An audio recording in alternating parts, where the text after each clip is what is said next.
So, I've already made a GTA 5 Iceberg before, but to be honest, a lot of stuff in that video wasn't fully researched or just straight up wrong. This time I wanted to do it right. Over the past few weeks, I've been going through everything. Old forum posts from the 2000s, forgotten Reddit threads, old YouTube videos, even early leaks and rumors that never made it past the beta stages. I've been digging through every piece of GTA community's history that connects to this game, and the deeper I went, the more I realized how much I missed the first time, and how much more there is to talk about when it comes to GTA 5's myths, developments, and all the strange theories that have been around for over a decade now. This is the definitive GTA 5 Iceberg, expanded and enhanced. So, whether you've seen my first Iceberg or not, this is the version that finally gets everything right, so let's get into it. To start it off, the abandoned mineshaft is one of those locations that's always felt a little off. It felt like something that was meant to be more important than it actually was. You can find it tucked away in Great Chapel, out in Los Santos County. For most players, it's just a random boarded up tunnel you pass by while driving through the mountains, but in the enhanced versions of the game, so PS4, Xbox One, and PC and onward, you can actually blow the doors open with explosives, an RPG, or even the railgun if you want to, and go inside. Once you enter, the place is almost pitch black. A narrow set of tunnels, old mining tools scattered around, and a few dead ends that make it feel like a maze.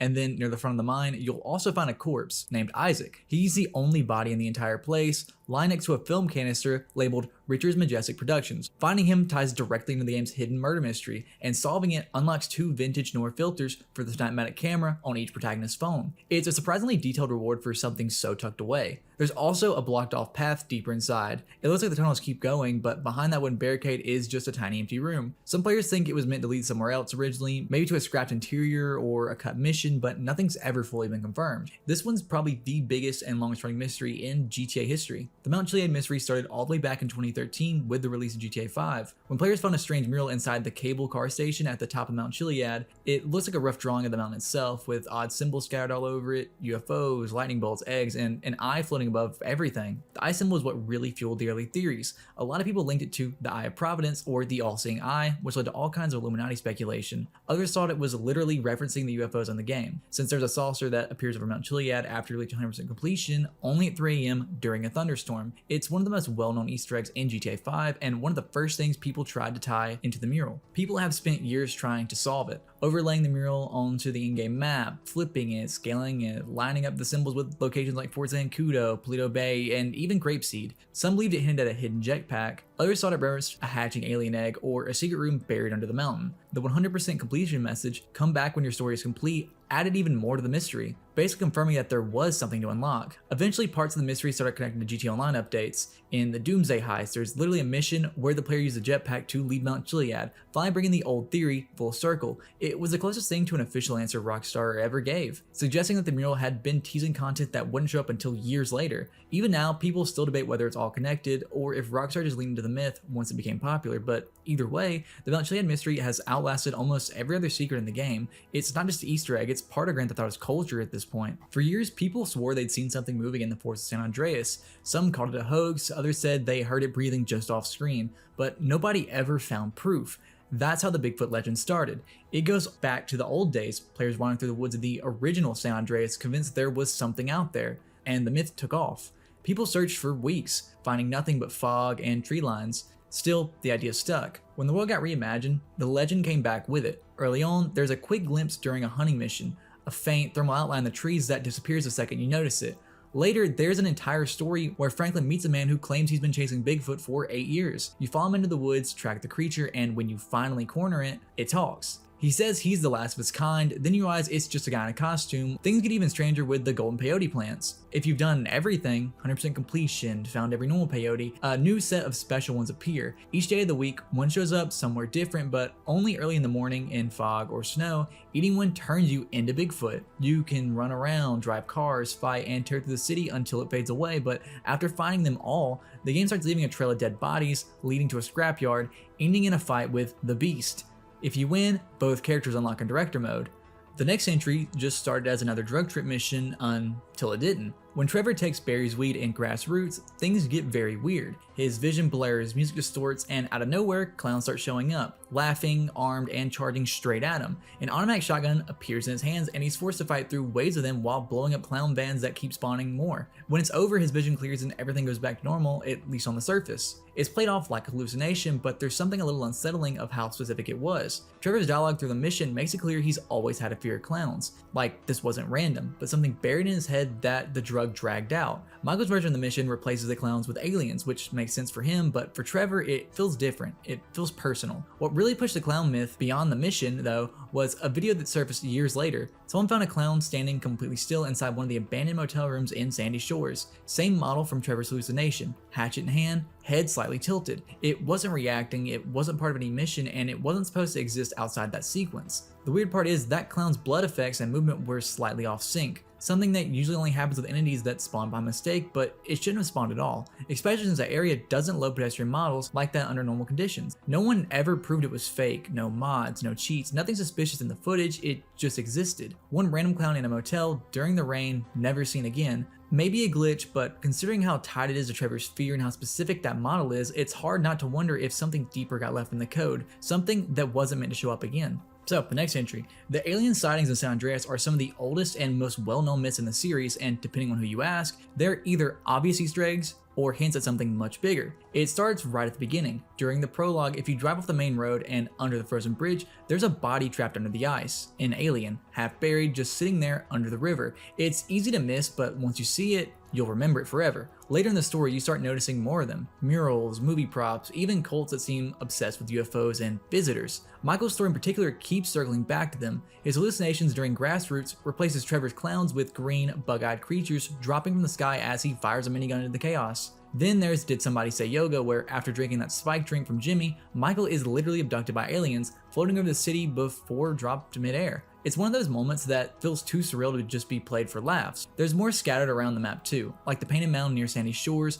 covered in alien symbols and messages like save us and beam me up. Old vans and trailers parked nearby make it look like some kind of makeshift cult camp, but the strangest part comes much later. When you've done everything there is to do, after reaching full completion, you can see actual UFOs appear in the sky, one over Mount Chiliad, one hovering near Sandy Shores, and another above Fort Zancudo. Each one only shows up under specific conditions, stormy weather, 3 a.m., and the right angle. And if you look closely, the one over the fort has FIB markings on it, like it's government made, which might explain a lot more than it should. Then in online missions, it comes full circle. You find a crashed saucer surrounded by military bodies and scientists, the player picks up an alien egg, and for a second, the creature appears again. By now, it's pretty clear the whole alien thread isn't just random, it's woven into the world itself. Some players think it's all tied to Mount Chiliad, others say it's connected to the Epsilon Cult, or maybe both, but no matter how you look at it, the game doesn't treat them like fiction. They're just quietly real, hidden behind missions, hallucinations, and secrets that have been there since the very start. Hidden deep in the hills north of Los Santos is one of the strangest places in the entire game, a small camp in the wilderness run by a group that call themselves the Altruists. They're all older men living half naked in shacks made of wood and scrap metal, preaching about purity, youth, and blood. Their whole belief system revolves around the idea that the younger generations ruin the world,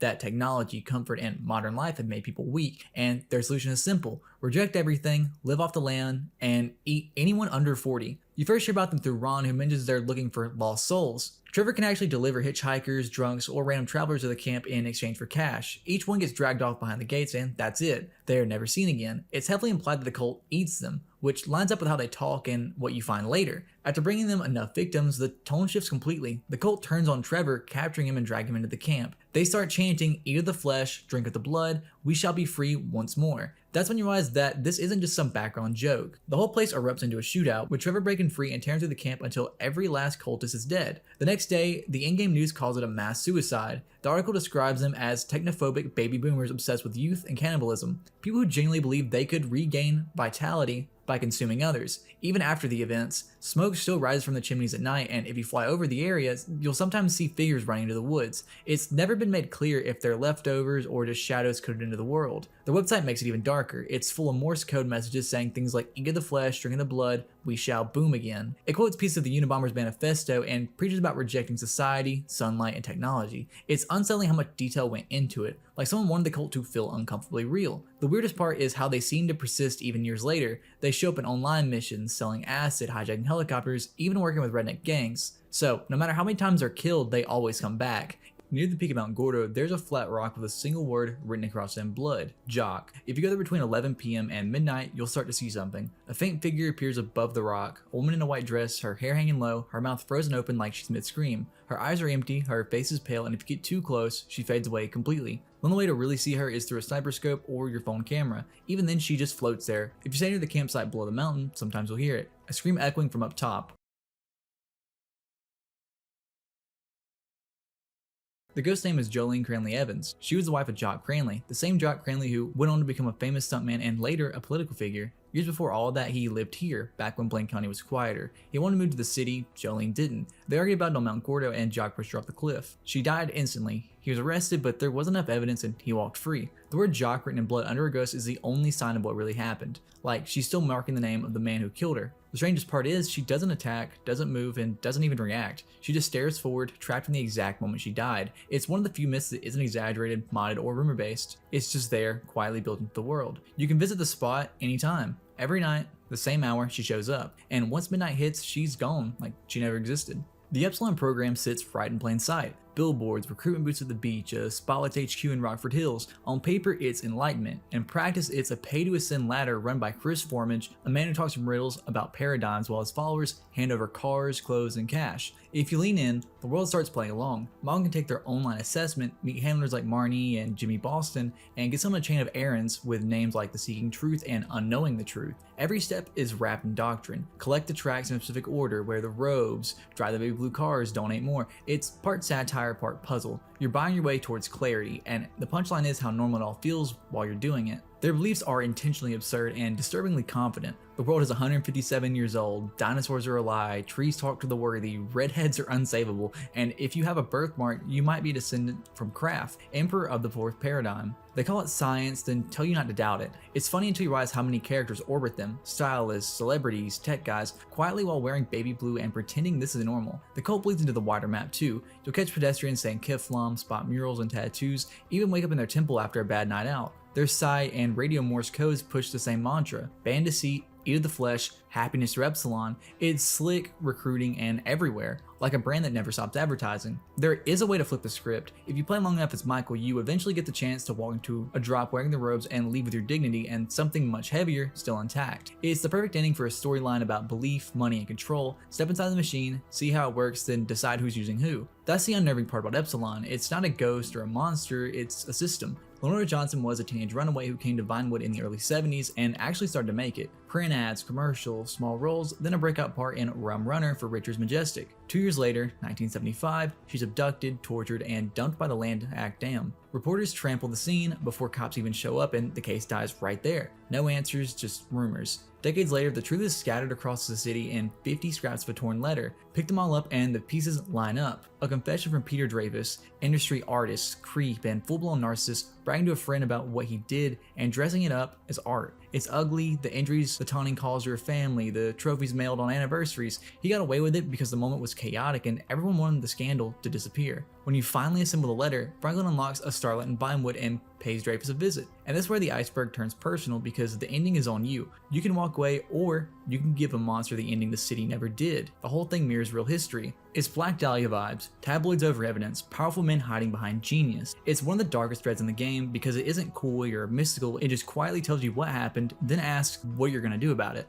Out in the water behind Humane Labs, if you go at night around 7 p.m. to 7 a.m., you'll see it. A faint green light pulsing beneath the surface. It doesn't move, doesn't fade, and no matter how long you watch, it's just there. The glow only shows up in the PS3 and Xbox 360 versions of Grand Theft Auto 5, and it's never explained. Some players thought it was a bug, just a misplaced reflection from the lab's lights, but others noticed how consistent it was. It's always there, hovering in the same spot right behind the facility known for its classified experiments. That's what made the theory start. Some said it was a chemical leak from the lab bleeding into the water at night, others thought it tied to the Mount Chiliad mystery, another unexplained thread that connects UFOs, murals, and odd lights across Blaine County. There's even a consideration to older GTA lore. Players compared to the green goo mission from San Andreas, where you steal a mysterious glowing substance for the government. What keeps it interesting is how quiet Rockstar was about it. They never patched it, never clarified it. Then, when GTA 5 made it next gen, the glow vanished completely. No texture, no reflection, like it was never there. So that's all that's left is the footage, that eerie, green bright shimmer sitting under the waves, behind a building nobody's supposed to enter. Whatever it was, glitch, reference, or something hidden in plain sight,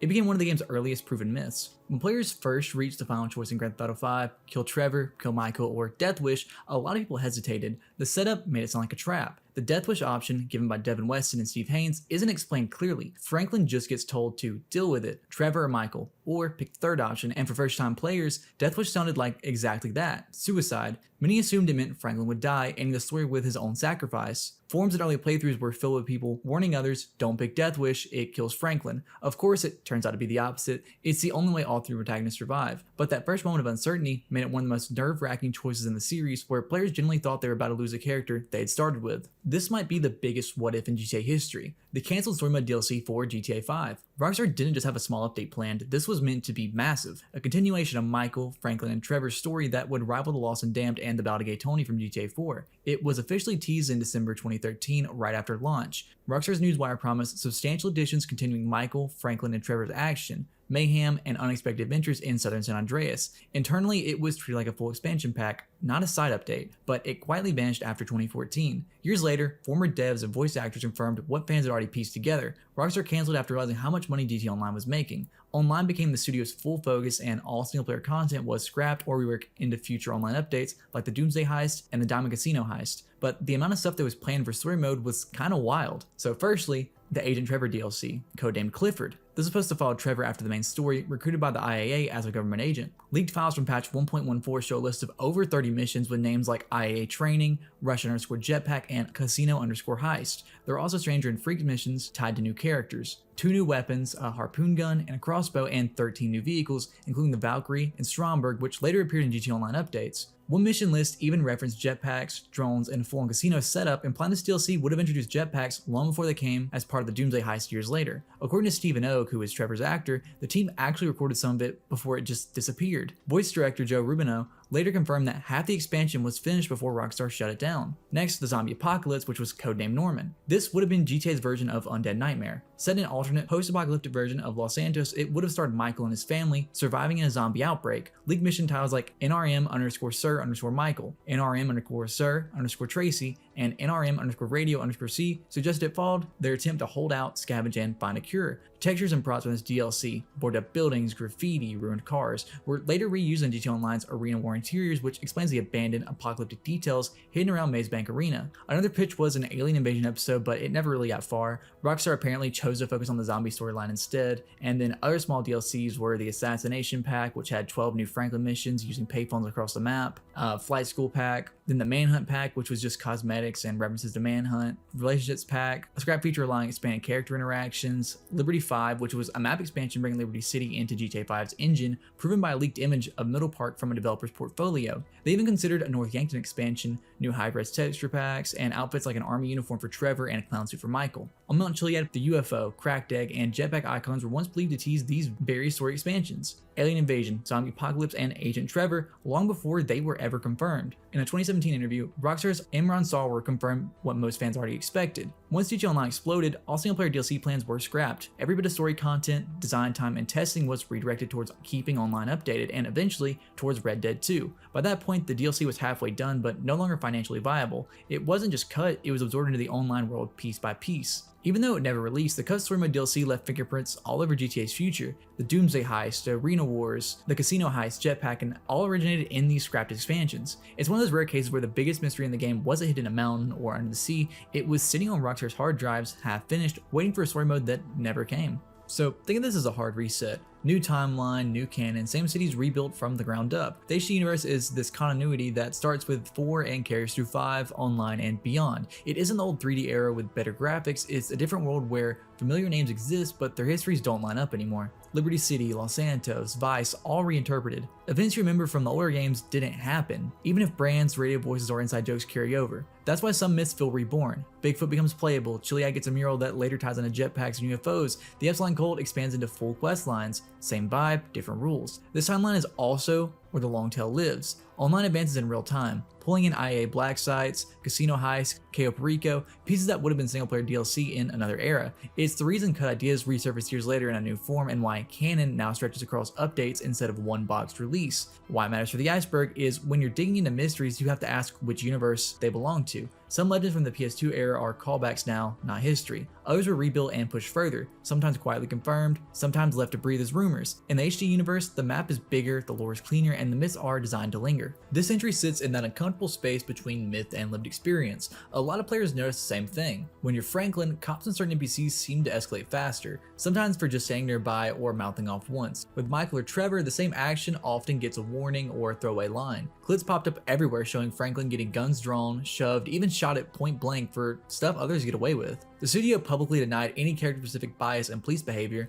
Officially, the AI doesn't treat one lead differently, but out in the world, patterns feel different, especially around Davis and some rural stations where players ran informal tests and logged more aggressive reactions towards Franklin compared to the other two. You can also get region-coded hostility in the countryside. Locals heckle Franklin for being black and Trevor for being Canadian, then open fire after a few lines, which makes the whole system feel weighted even if it's technically based on area scripts. Ambient taunts and patrol logic rather than a hard-coded race flag. So, is it real? Mechanically, it's messy. Socially, it lands. The game's satire leans into stereotypes and ugly dialogue, including lines yelled during chases, and when that collides with uneven escalation in certain neighborhoods, the result leads as racial bias to a lot of players. Whether you label it as Easter egg, AI quirk, or uncomfortable mirror, the perception stuck, and that's why this sits on the Iceberg. So, this rumor came from a mix of data mining, unused animations, and half-remembered developer talk, all pointing to an early version of GTA 5 where Lamar Davis may have been a playable character, or at least closer to the main trio than the final game shows. It started circulating on forums like GTA forums and Reddit around 2016 and 2017 when players discovered voice lines and animations in the game files labeled similarly to those used by Franklin, Michael, and Trevor. When modders swapped Lamar into the game, he could perform all the same interactions, fighting, taking cover, driving, talking to pedestrians, without the game breaking, suggesting his character model was rigged with the same animation framework as the main protagonist. Some even pointed to Slink Johnson, who is Lamar's voice actor, who once hinted that he had recorded more material that never made it in. Fans interpreted that as proof he was meant to have a larger role, possibly replacing Franklin in an alternate version of the Third Way ending, or serving as a fourth playable character early in development. The rumor about Franklin originally dying and Lamar taking his place ties into this. Players noticed that Deathwish, the name of the third ending, felt like foreshadowing, like Franklin wasn't supposed to make it out. Combined with Lamar's unused assets and its constant presence in Franklin's story, it created the idea that Rockstar had originally planned to kill Franklin and let Lamar step up. In reality, nothing official ever confirmed that version of the story existed. It's more likely Lamar was simply developed using the same animation bank for testing or cutscenes, and his expanded content was trimmed down when Rockstar streamlined the story to focus on the main trio. Still, as a what-if theory, it's one of the most believable on the Iceberg because it almost makes too much sense. Lamar already acted as Franklin's mirror throughout the game, the one person reminding him who he was before the money. Making him playable would have turned the relationship into something much deeper, two sides of the same path through Los Santos. When Lester's talking to Michael during the jewel store setup, he drops a quick line. There was an Eastern European guy making moves in Liberty City, but he went quiet. That's all he says, but it's enough. That one throwaway line basically tells us Niko's still out there, somewhere, but he's off radar. If you bring Packy along for a heist, he'll start talking about one of his old jobs back in Liberty City, mentioning Niko by name. Crew. It was me, my brother Derek, God rest his soul, my pal Michael, God rest his soul, and another boy, Niko, who's probably dead too. He admits he doesn't even know what happened to him, which just makes the mystery even deeper. And there's a bunch of small background details that keep his presence alive, like a Life Invader profile hidden in Michael's house where you can zoom in and see Niko living in Broker with posts from Mallory, Little Jacob, and Brucey liking his stuff. There's even a wanted poster of Niko out near Sandy Shores, and during one of the downtown cab co-fares, an Emperor drives by with a license plate Niko B. Even the character creator lets you pick Niko as your special dad, which is clearly just a nod to fans. The Infinity Killer is one of the darkest mysteries in GTA 5, centered around a man named Merle Abrams, a serial killer from Sandy Shores obsessed with the number 8. He believed 8 is just infinity stood up, and that phrase alone defines the insanity that drove him. Abrams lived in Sandy Shores until around 1999 when he completely lost his mind. During that year, he murdered 8 joggers across San Andreas and hid their bodies somewhere no one could find. The media called it the Infinity Murders. He was caught not long after and sent to Bolingbroke Penitentiary, where he later died in 2004 at 57 years old, still insisting he wasn't the killer, just obsessed with infinity, but his presence is everywhere.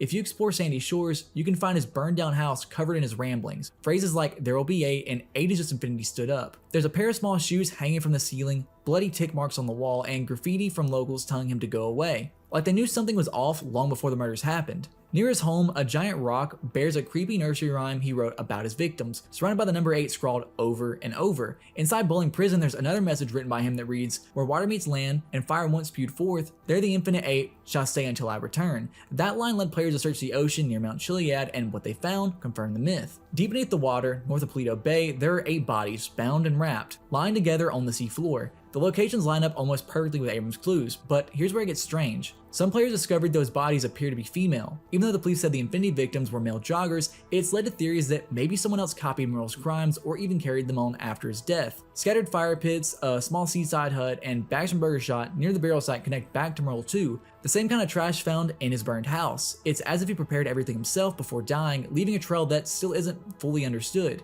To this day, the Infinity Killer isn't just another Rockstar Easter egg, it's a fully formed unsolved case buried in the world. In the skies above Fort Zancudo is one of the clearest UFO encounters in GTA 5. At exactly 3 AM, a faint green light starts to form on top of one of the bunkers inside the base. If you stay and look closely, the glow shapes into a perfect circle, and above it, hidden in the clouds, sits a black plated UFO. This one isn't like the others found around San Andreas. It doesn't shimmer or hover peacefully. It's silent, matte, and looks more like something built than something alien. If you fly close enough, the UFO slowly fades into view, almost like it's cloaked. It's shaped a lot like a stealth bomber, thin, angular, with 2 turbines spinning underneath it, but the second you try to get too close, everything shuts down. The UFO emits a powerful EMP pulse, instantly killing the engines of whatever you're flying. The only option left is to bail out and parachute. Even then, landing on it is almost impossible. The game physically throws your character off, like the object rejects you. Players who've inspected it through game files found 2 human pilots inside the model, suggesting this isn't an alien craft at all, it's military. Maybe something reverse engineered from a crash or an early prototype. The side of the ship even has the words "rearrange" and "segregate" printed on it.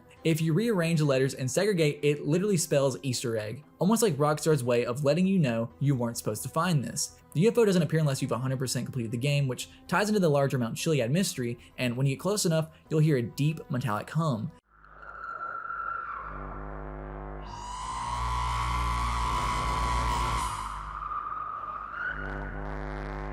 There's been a long-running myth in GTA 5 about Slender Man, the faceless creature from early 2010s internet horror, but unlike most of GTA mysteries, this one's completely fake. Slender Man isn't actually in the game's code at all. The rumors started when players claimed to have seen a tall, pale figure watching them from the forests of northern Blaine County or the mountains near Paleto Bay. Videos started popping up showing Franklin sitting in a car at night, claiming Slender Man was standing in the trees. Most of these clips were heavily edited or used mods, but they spread fast enough that people began hunting for them in the wild, just like players once did Bigfoot. The real origin of Slender Man comes from an internet meme, created in 2009 by Eric Kunsen on the Something Awful forums before exploding in popularity with the game Slender, the 8 Pages in 2012. So when GTA 5 came out a year later, it made sense that players expected to find him lurking somewhere in its massive forests. In reality, all sightings are either from mods or fan-made videos. Modders have added full-on encounters, complete with Slender Man stalking the player through the woods or appearing on Mount Chiliad. YouTubers like Typical Gamer even showcase these mods, giving the myth new life. But in the base game, there's no trace of them. No hidden model, no textures, no events.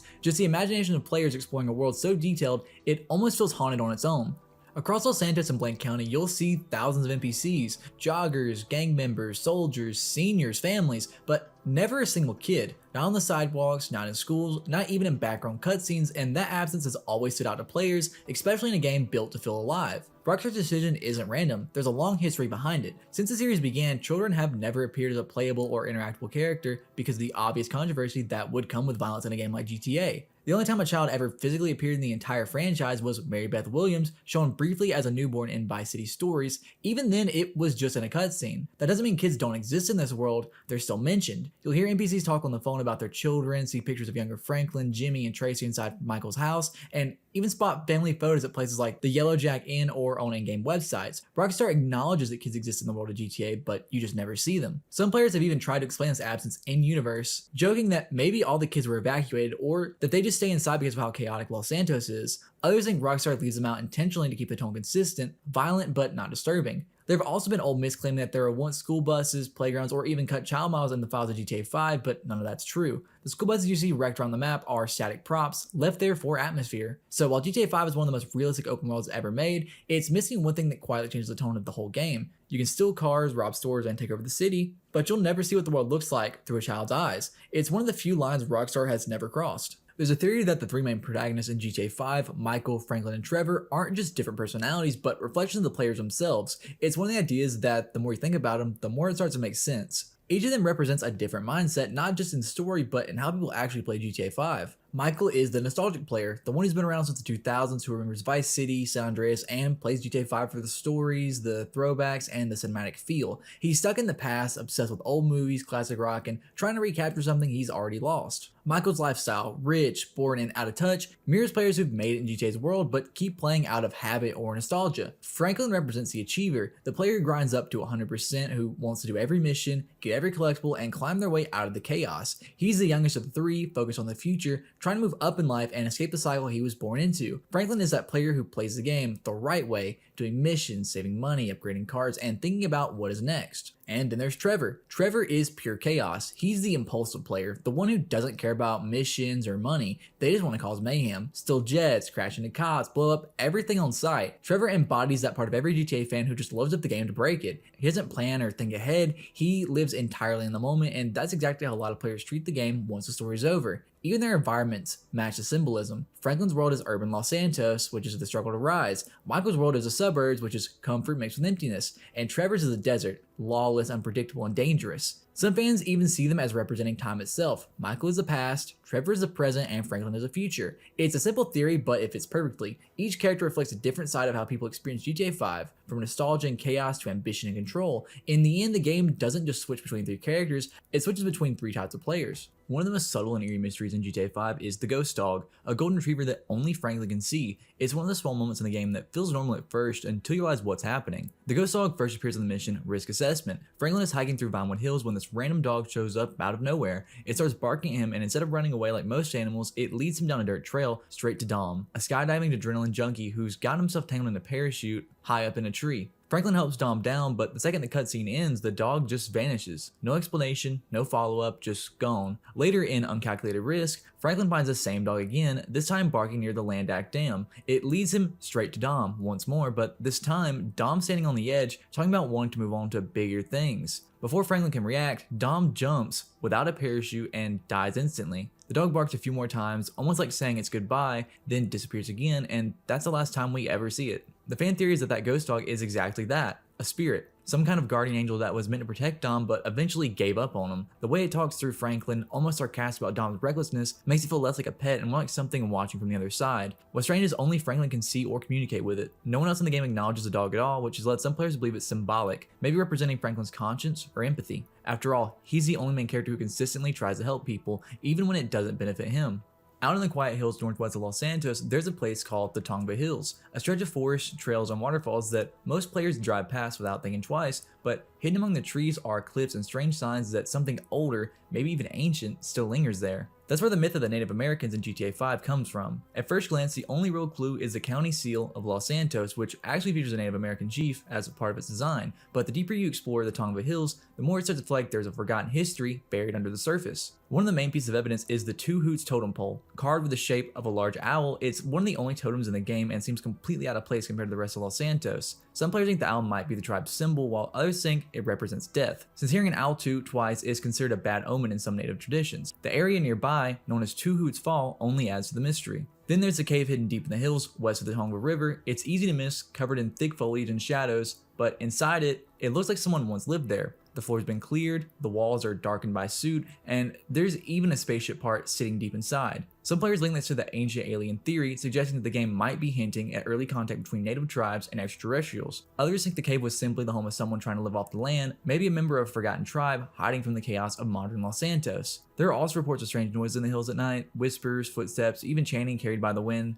Most of it could probably be explained by deer or mountain cougars, but the combination of those sounds of the dark forests and misty trails have made Tongva one of the most unsettling areas in the game. In reality, the name Tongva isn't random. The Tongva people are a real indigenous tribe from Southern California, known for living in Los Angeles Basin long before the city was built. But whether the developers meant for the players to uncover all these little clues is something they've never confirmed. Whether it's a genuine homage, a coincidence, or something hidden deeper in the game's code, the myth of the Native Americans in GTA 5 has become one of the most grounded, yet mysterious, legends in the series. One of the darkest theories goes all the way back to the very first mission, the prologue in North Yankton. It's the idea that when Brad was shot, the bullet wasn't meant for him, it was meant for Trevor. Here's how it supposedly went down. Before the heist, Michael secretly made a deal with FIB agent Dave Norton. Michael wanted out, he had a family, money, and no real future in crime. Trevor, on the other hand, was getting more unstable by the day, reckless enough to drag everyone down with him. So Michael cut a deal. Dave would stage his death, and in return, he'd help the FIB from the inside. All Dave had to do was take the shot during the heist, one that would kill Trevor, not Michael. But when the chaos broke out, Brad accidentally stepped in the line of fire, Dave pulled the trigger, Brad took the bullet, and everything spiraled from there. Michael fell to the ground pretending to be dead, and Dave used Brad's body to sell the story, burying him under Michael's name. Trevor, believing Michael had died in the shootout,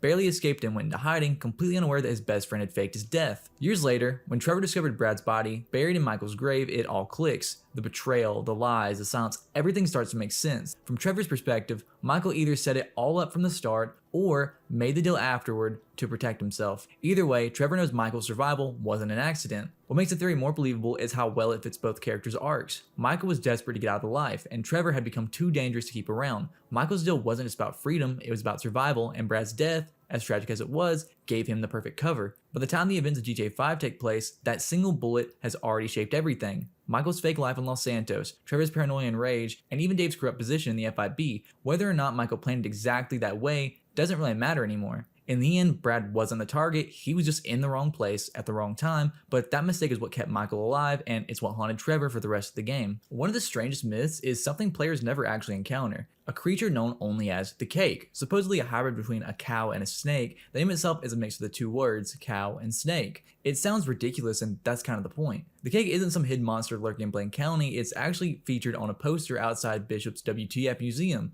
in downtown Vinewood. The building is a parody of Ripley's Believe It or Not, known for bizarre exhibits that often stretch the truth. On the poster, you can see a grotesque half cow, half snake creature with the tagline, "You won't believe your eyes or us." That line says everything. Even the museum itself admits it's probably fake. There are no textures, models, or even files in the game, suggesting this creature actually exists anywhere in the world of GTA. It never appears as an Easter egg, cryptid, or hidden encounter. Instead, it's part of the museum's freak show exhibit, which also includes another fabricated creature called the Eye Fish. Both are meant to poke fun at conspiracy hunters and urban legend believers who see meaning in every texture or object in the game. Still, some fans took the name The Cake and ran with it, speculating it might connect to the game's larger supernatural mysteries, like the Mount Chiliad conspiracy, but after countless searches and file dives, nothing ever turned up, so in the end, the Cake isn't a creature or a secret, it's a joke. The next entry isn't just a rumor, it's proven. The black Cellphones Easter egg is one of the strangest little Easter eggs hidden in plain sight, and it still manages to feel unsettling even when you know how it works. If the player opens their phone in-game and dials 1999-367-3767, something bizarre happens. The call connects to a mysterious contact labeled Black Cellphones, and just a second later, an explosion goes off directly above the player's head. It's not a small one either, it's strong enough to kill enemies, blow up cars, and send NPCs into a panic, but after the blast, the player's phone changes.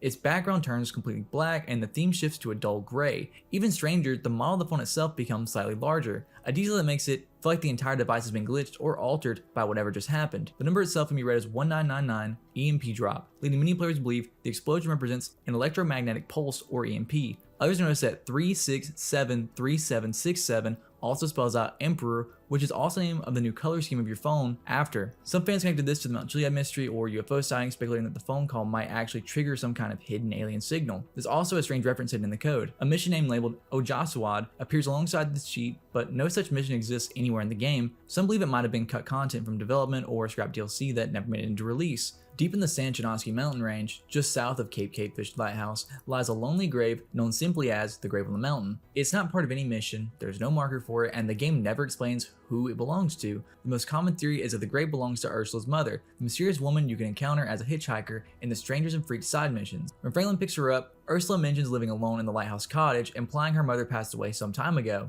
The grave's position, directly overlooking the area near her home, makes this connection seem intentional. Some players even claim the spot feels haunted, especially since it sits near Mount Gordo, the site of the infamous ghost of Jolene Cranley Evans. At night, the atmosphere around the grave feels heavy. With night vision or thermal vision, the area gives off an eerie emptiness, no sound but the wind in the ocean below. Despite countless player investigations, there's been no paranormal activity or secret trigger found near the grave. In every sense, it's just a simple pile of dirt with a wooden cross, but that simplicity only adds to the unease. Another interpretation is that the grave serves as a tribute to Red Dead Redemption. It bears a striking resemblance to John Marston's grave in Beecher Hope, a small, unmarked mound with a wooden cross sitting on a high ground overlooking the world below. This connection makes sense, especially since Rockstar has filled GTA 5 with nods to Red Dead over the years. Interestingly, Rockstar later reused the same location in GTA Online's Treasure Hunt event, which was released to promote Red Dead 2. That update made the grave an official clue site, tying both series together in one subtle crossover. Every now and then, GTA doesn't just parody the real world, it actually ends up colliding with it.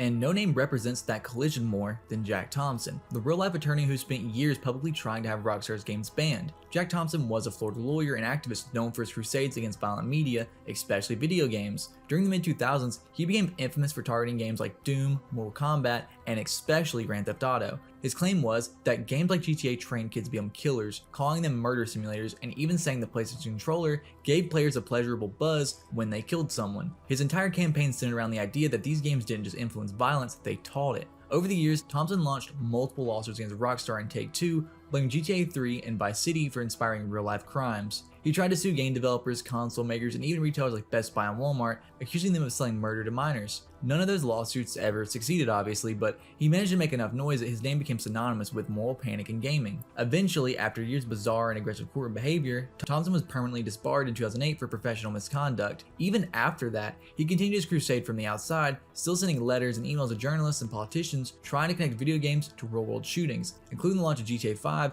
which he famously called a plague and an assault on children. Rockstar of course noticed all this and responded in the most Rockstar way possible by parodying him. In GTA 4, during the mission Final Interview, Niko Bellic is sent to assassinate a corrupt lawyer who, at one point, says the line, "Guns don't kill people, video games do." That line was a direct jab at Thompson's rhetoric, and he didn't take it too well. He threatened to take legal action against Rockstar if the character wasn't removed from the game, but obviously nothing came of it. The mission stayed exactly as it was, and fans quickly picked up on the joke. Even beyond that, they sprinkled in smaller nods to him. In GTA 4, there's an abandoned office building who once belonged to a lawyer named Tom Jackson, a not so subtle rearrangement of Jack Thompson, that's been turned into a used game shop called Cash for Games. By the time GTA 5 released, Thompson was long gone from the courtroom, but his shadow still loomed over Rockstar's legacy. His campaigns, lawsuits, and rants had ironically made him part of the GTA mythos, a real-world figure who became an unintentional part of the very series he tried to destroy. So while there's no mission or secret character based on him in GTA 5, his presence is felt in spirit. Every time the game mocks media outrage, political hypocrisy, or the moral panic surrounding violence and entertainment,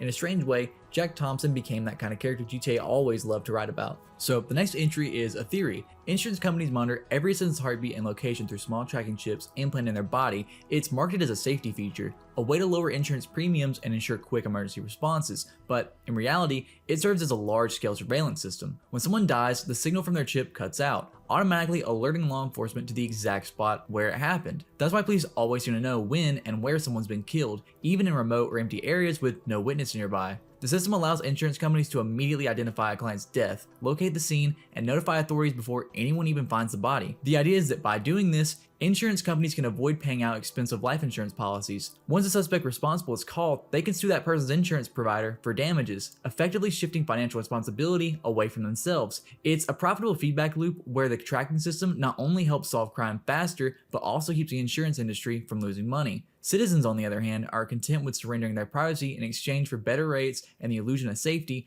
unknowingly living under constant observation by the same companies meant to protect them. For years, there's been a recurring belief that violent video games, especially Grand Theft Auto, directly cause real-world crime. The argument usually centers around the idea that exposure to violence in games desensitize players and makes them more likely to act violently in real life. After GTA 5's release in 2013, several incidents were reported by news outlets that tried to link the game to criminal behavior. Stories about carjackings, robberies, and even shootings were often followed by headlines suggesting the suspects played GTA. Politicians and activists use these cases to argue that the games encourage reckless behavior and blur the lines between fiction and reality. Some even called for it to be banned, claiming it taught players how to steal cars, use weapons, and evade the police. But there's never been any legitimate evidence that GTA, or any game in general, causes real violence. Numerous psychological studies have shown that while violent video games can briefly raise aggression levels or adrenaline, they don't actually lead to any criminal acts. Millions of players experience the same content without ever committing a crime, and overall, crime rates have continued to drop even as violent games have become more popular. The GTA causes crime idea mostly comes from moral panic, a pattern that's repeated for decades. Before video games, people blamed comic books, movies, and even rock music for corrupting society.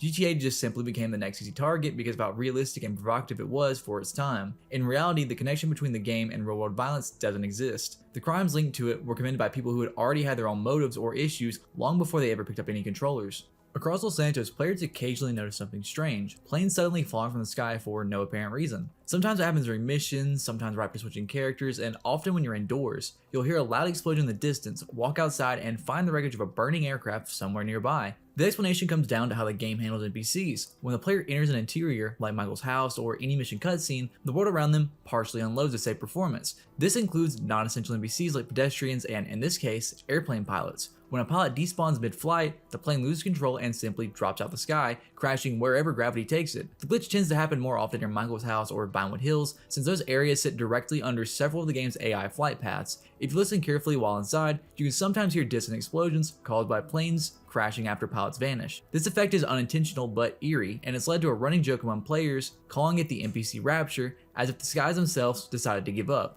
Out in the Grand Sonoran Desert, there's a group of FIB agents stationed around the satellite dishes between 10 AM and 5 PM every day. They're accompanied by a couple of FIB vans and several scientists in white lab coats, quietly talking among themselves until anyone gets close. The moment the player approaches, the scientists go silent, and if you linger too long, the agents grow hostile. They'll start aiming their weapons if you hang around, and if you attack or even try to speak to them, they'll immediately open fire. Trying to escape usually triggers a wanted level, and they'll chase you in their black FIB vehicles until you're either caught or manage to get away. The scientists, on the other hand, don't fight. They just panic and run the second anything happens. The entire setup feels off, especially since the satellites they're guarding point directly towards Fort Zancudo, the same area tied to strange UFO activity and military experiments. Some players believe the agents are monitoring alien transmissions, while others think they're interrupting encrypted government signals related to the infamous number station that can sometimes be heard while driving through Blaine County at night. Whatever the case, this group only appears in the older versions on console. In later releases, the FIB agents were quietly removed, leaving just scientists behind, as if the operation had suddenly been shut down or covered up quietly. There's a theory that the world of GTA exists in an alternate timeline, one where the 1933 business plot actually succeeded. In real history, a group of wealthy businessmen conspired to overthrow Franklin D. Roosevelt and install a corporate-controlled dictatorship to stop the New Deal. They failed, but if they hadn't, it could have reshaped America into something resembling the satirical nightmare seen throughout the GTA series.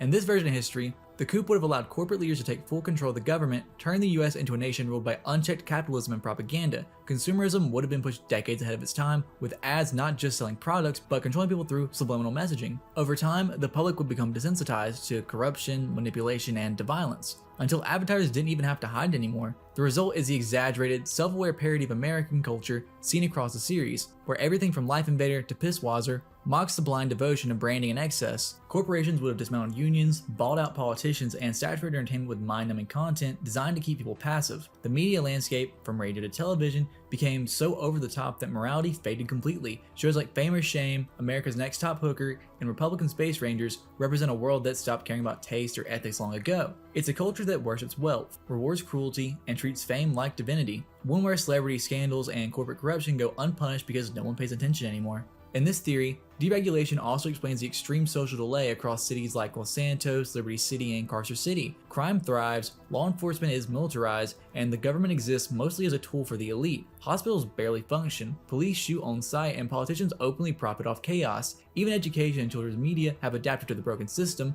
molding the next generation into the same morally hollow cycle. Essentially, the idea suggests that Grand Theft Auto's world isn't just satire, it's America after the businessmen won, a nation that never recovered from corporate control, where greed, corruption, and apathy became permanent.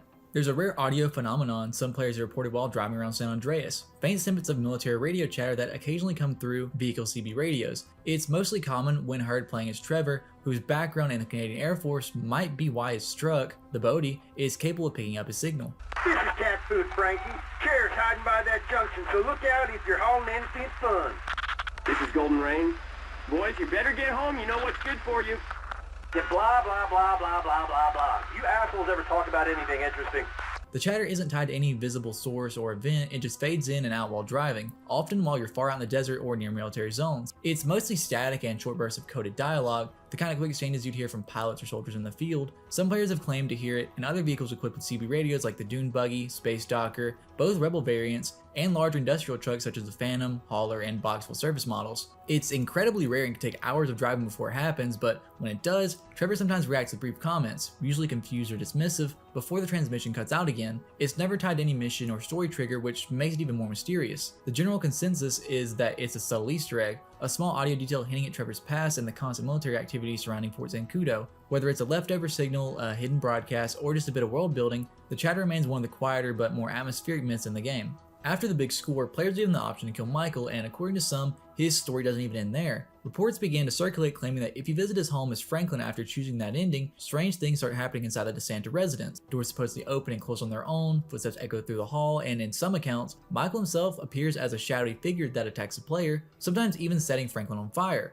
Most of these encounters, though, are almost certainly tied to mods or leftover house scripts. After Michael's family leaves, the game's scripting doesn't fully deactivate the household routines, so things like automatic door triggers or sound cues still play as if Amanda and the kids were still living there. Combined with the game's natural and ambient sounds, it's easy to see why players might mistake that for something paranormal. Some players have also searched the Palmer-Taylor power station, the site of Michael's death if you chose to kill him, claiming to hear faint chanting or voices in the background, but the sounds are most likely just the constant hum of the facility's machinery. Despite all the stories and recordings, there's no solid proof that Michael's ghost actually exists in the game. Still, the idea of his spirit haunting the world he helped tear apart, and the guilt Franklin carries afterwards, makes it one of the eerier myths tied to the game's alternate endings. The Wolf Girl is one of the more infamous hoaxes tied to the Palomano Highlands, a supposed half-human, half-wolf creature said to roam the lonely hills east of Los Santos. The story traces back to YouTuber Papa Jake Games, who claimed to have encountered the creature during one of his late-night myth hunts. In his video, a figure that appears to have a human body and a wolf's head can be seen for a few seconds before disappearing into the trees. According to Jake's own explanation, the Wolf Girl was supposedly the result of a glitch during development, an NPC that kept spawning outside the city limits. Rather than fixing the bug, developers allegedly gave her a backstory, modifying her to walk on all fours and wear the head of a wolf. In other versions of the story, he claimed that the secret government agents created her as part of an experiment. The problem is that none of this holds up. No files, models, or unused NPCs assets resembling the Wolf Girl exist in the game's code. The body seen in the video perfectly matches a standard beach NPC model, and the wolf's head appears to be a modded attachment. The fact that Jake was using cheats and camera tricks doing his so-called sighting only adds to the skepticism. Still, the myth picked up traction online because of its setting. The Palomano Highlands have always been tied to rumors of hidden creatures and strange noises, dating back to the game's early release. That eerie, empty stretch of countryside gives myths like the Wolf Girl room to breathe, even if, in this case, it's entirely fabricated. The All-Seeing Eye, often tied to the Illuminati or the idea of higher forces watching humanity, appears all over San Andreas, hinting at hidden connections between science, power, and something far stranger. At the Galileo Observatory, a monument outside casts a shadow that perfectly forms the Eye of Providence when the sun hits it at the right angle. The monument itself resembles a real-life astronomer's monument at the Griffith Observatory in Los Angeles, which already fuels theories that it's tied to the Mount Chiliad mystery. Some players believe the shadow is part of a larger puzzle, possibly pointing towards alien activity or the secret groups monitoring it. Inside Franklin's house, there is a picture framed of the symbol hanging on the wall. Subtle but noticeable once you start looking at it. Then at Lester's house, there's another version, glowing on a monitor alongside a poster that features the same pyramid and eye motif. These placements are too deliberate to be random, especially considering both Franklin and Lester have indirect ties and conspiracy themes throughout the game. The symbol also appears at Mount Chiliad, etched onto the mural in the cable car station, sitting at the top of the mountain drawing, a spot that's long been linked to the UFO and secret organizations. There's even a red version of the eye hidden under the observation deck, right next to the "come back when your story is complete" message. Mothman is one of the most recognizable urban legends in real life, so it's no surprise players started looking for it in the game too. The myth supposedly describes a tall, dark figure with glowing red eyes seen flying near bridges or watching from rooftops, usually around Hill Valley Church in Blaine County. Some version of the story says it was created in a Humane lab experiment, while others claim it appears when players glitch into the out-of-bounds areas or explore rural parts of the map late at night. Sightings first started being reported shortly after the game's release, mostly involving players who said they saw a shadowy figure standing near bridges before it suddenly vanish in smoke. Others claimed it appeared above cemeteries or church steps, watching from a distance. None of these reports have been verified, and no unused model or creature resembling Mothman exists in the game's files. The myth eventually became popular enough for modders to create their own versions, the most common being one that places Mothman at Hill Valley Church, where it appears on the roof at night. Outside of those mods though, there's no real evidence that the creature ever existed in the base game. Still, it fits naturally into the eerie rural side of the map. Baphomet is one of the more unsettling visual myths tied to the Alamo Sea. A supposed demonic image that appears in the movement of the waves, players claim that under certain lighting, the foam forms the shape of a goat's head, complete with long, twisting horns. The resemblance is eerie enough that screenshots and videos started circulating, showing what looks like a deliberate pattern hidden in the water. What makes it interesting is how it connects to the larger web of occult symbolism scattered across the state. Between the All-Seeing Eye symbols, the Epsilon Cult, and the secretive designs hidden around Mount Chiliad, this felt like one more clue pointing to something beneath the surface. Literally. Some players believe it's a nod to the Illuminati references found throughout the world, while others think it's an intentional tie-in to the Goatman myth, possibly suggesting that both originate from the same demonic force. Because the face constantly shifts with the movement of the sea, it's almost impossible to capture clearly, which only makes it feel more mysterious. Some players have even noticed that other shapes nearby, distorted skulls and figures that resemble angels or even devils, all appearing briefly before fading into the waves. If you chose ending A, where Trevor's doused in gasoline and set ablaze, some players claim that his spirit never really left Sandy Shores. The myth says that if you return to his trailer around 2 a.m., you can see a faint silhouette inside, glowing red eyes staring through the kitchen window just for a second before vanishing. A few players even claim that standing too close at that exact time caused your character to suddenly catch fire, mirroring Trevor's death in the final mission. It's one of those stories that spread quickly because it feels believable. Trevor's death is one of the most brutal moments in the game, and his trailer, always dimly lit and quiet after he's gone, already gives that uneasy feeling. Combined with the desert's eerie silence at night, it's easy to see how players start imagining something still lurking there. But of course, nothing in the file supports it. No event triggers, no leftover scripts, no hidden models, just people convincing themselves they saw something in the dark. Deep beneath the water's abandoned canyon, or however you say it, I'll put it on screen because I can't pronounce it properly, lies one of the most haunting underwater discoveries in the state, a massive whale skeleton resting along the ocean floor. At first, players thought it might have been a sea monster or something supernatural, but it turned out to be exactly what it looks like. The remains of a whale, preserved as a quiet, eerie landmark beneath the waves. The bones stretch across the sand, half buried and illuminated by the ocean's dim light. The size alone is unsettling, especially when you stumble across it during a dive with no warning. There's another skeleton just west of Fort Zancudo, not far from the wreckage of a cargo plane, which only adds to the strange atmosphere of the area. The skeletons match the shape of a humpback whale, a fitting detail considering the real-life California coastline that the game's map draws from. They don't serve any gameplay purpose, but they became one of those hidden rewards that make exploration worth it. It's not tied to any myth or mystery, just a rare, quiet moment where the world feels ancient and real. Okay, so this is the last tier of the iceberg. If you're enjoying the video, like and subscribe for more content. If you want a GTA 4 iceberg video, let me know. Across the skies of San Andreas, some players reported seeing what they call atmospheric anomalies, strange floating shapes that drift through the air like they don't belong there. They've been described as sky beasts, but they don't really resemble anything alive. Most of the time, they look like half-formed textures or even jellyfish made of light. They move too smoothly to be visual bugs, but don't behave like clouds either. Some appear to shimmer or pulse, while others seem to follow the player's directions across long distances. Reports range from translucent blobs hovering over Blaine County to clusters of glowing, amorphous shapes drifting over the ocean at night. The most grounded explanation is that these are leftover visual effects, sky textures or lightning bugs that never fully load in. The Quantum Man is one of the more cryptic myths tied to a small set of strange images that appeared on the Rockstar game Social Club. The photos showed a TV screen displaying part of the Los Santos map with Leonardo da Vinci's Vitruvian Man faintly overlaid on top, a perfect human form intersecting with the map's geometry. The user who uploaded the images went by the name Quantum Anguli, which roughly translate from Latin to as far as the corners go. That alone sparked speculation about what it could mean. Some thought it hinted at hidden energy sources at the map's corners, while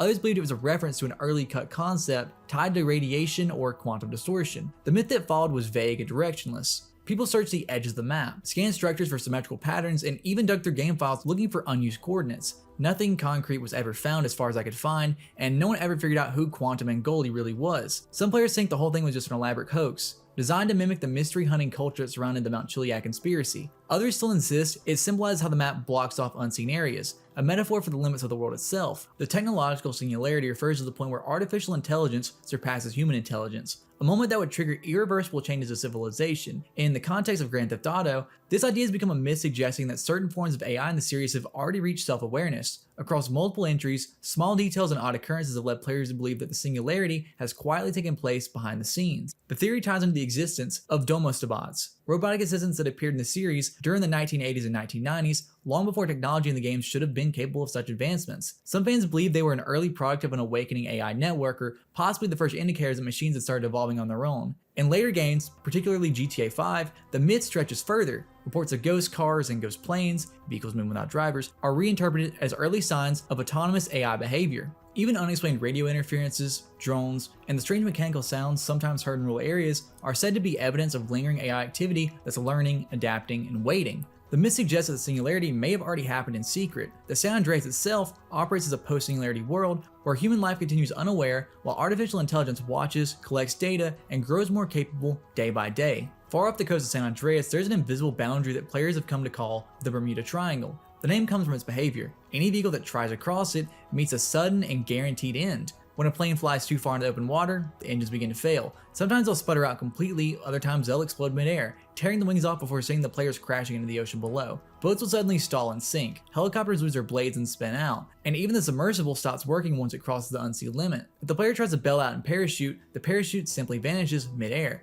forcing a free fall straight into the ocean. Even if the player somehow survives the crash, That survival is short-lived. Sharks tend to appear almost immediately, circling a breeze before attacking. It's one of those small, eerie details that makes the Bermuda Triangle nickname feel appropriate, not just as a boundary, but as a place where everything just stops working and nature finishes what the game started. In reality, of course, it's Rockstar's way of preventing players from flying too far beyond the map. The world of San Andreas doesn't extend infinitely, and the invisible walls ensures that players don't end up lost in empty, unrendered space, but between the sudden mechanical failures, the silent ocean, and the inevitable shark attack, the effects feel deliberate, a digital version of the same myth that's haunted real pilots and sailors for decades. Late at night in Blank County, a low, distant howl can be heard echoing through the trees near the Mount Chiliad tunnel. The sound only appears during Pacific hours, roughly between 9 p.m. and 4 a.m., though players mostly report hearing it consistently around 2 to 4 in the morning. The noise carries across the forest and fades into the mountain's natural ambience, giving the area an eerie, almost supernatural tone. Following the sound leads nowhere. There's no visible creature or event to match it, just the emptiness of the woods and the flicker of moonlight throughout the fog. Players once speculated that it was a link to the Goatman or some other cryptic tied to Mount Chiliad's many mysteries, but the game files eventually revealed the source, a sound file named Distant Forest Wolf. The name confirmed what the myth had circled around for years. The howling wasn't otherworldly, but rather a nod to the real-life return of gray wolves to California after nearly a century of extinction in the region. It's a subtle piece of atmosphere most players miss, but it quietly connects the game's version of rural California to the haunting history of the real one. The Day That Never Comes is one of the rarest reported weather anomalies in GTA 5. Only a small number of players have ever claimed to encounter it, and every description of the event follows the same basic pattern. The sun sets normally between 19 and 2200, but instead of rising again in the next morning, the game remains in nighttime for a full 24 hours. During that period, the moon reportedly completes up to 3 full circles across the sky. Each time the moon sets, players expect daylight to return, but the environment stays locked in darkness. Most accounts mention something unusual. Every recorded sighting supposedly happened on a Saturday. There's no confirmation this detail has any meaning, but it appears consistently in those stories that exist. Players also describe the world behaving in unexpected ways. NPCs may walk in circles, avoid one another, or start fights with the player for no reason. Animals freeze mid-animation. Birds fly in a tight, tornado-like pattern. Random events that normally trigger around the map simply fail to appear if they weren't already active. Some connected this occurrence to the real-world idea known as the lunar effect, which refers to the belief that lunar cycles influence human and animal behavior. The glitch's focus on repeated moon cycles and abnormal NPC actions is the reason that this comparison is often brought up. There's no confirmed cause for the day that never comes, because reports are rare and inconsistent, and because there's no reliable video evidence. The phenomenon is widely considered a glitch. If it had been a scripted feature, more players would have encountered it and documentation would be easier to find. At this point, the event is viewed as unlikely due to the lack of verification.